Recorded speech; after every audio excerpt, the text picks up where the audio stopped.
the story. We go to dinner. Dinner's going well, and then he goes, you know, I want to do a second part of my photo shoot, and I want to do it in Bali. I said, where? And he's like, yeah, I want to go do it in Bali. And so I'm like, okay, I'm interested. My tingles are up. And so progressing through the story, I'm like, hey, I'm interested. I said, let me think about it, but I'm interested in going. And so I set some I set some rules and regulations before I even do anything. I said, right, and of course you gotta book your team. He has to book your team. It's not just you, Mecca. No. You So got a that was team. my number one rule. I said, you have to buy a flight for both me and my assistant. It needs to be minimum business class. I said, it needs to be minimum business class. Here we It needs go to be with for that both me and bullshit. my assistant. It needs to be, and I need you to pay my proposal before we go, because as much as great, I love that you have a romantic interest in me, but it's business first.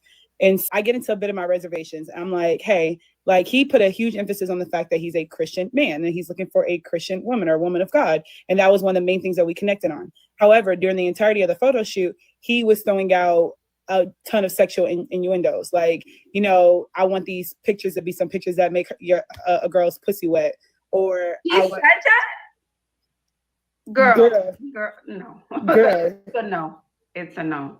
Yeah. And I'm like, okay. And I'm like, okay, maybe that's just the way he talks. I'm like, and then he goes like, yeah, when I date a girl, he told me, he's like, I want them to, like, they don't have to worry about anything. I'll take care of everything. But, you know, I want them to call me daddy.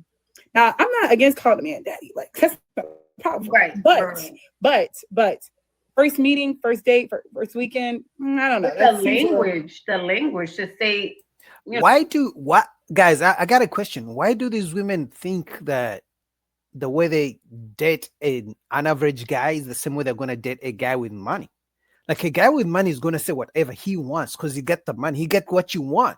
So you said he took you to a 5-star restaurant and it was, it was a good restaurant. You know he has money. He's trying to fly you out, and then you're trying to control him like an average guy. They don't get it. What they want is they want to find a man who has money, lots of money, willing to spend it on them, and doesn't want nothing sexual. And he's just a sucker. He's just there to spend money on them. So they are trying to find sugar daddies who don't want any sugar. Like, that doesn't make sense to me.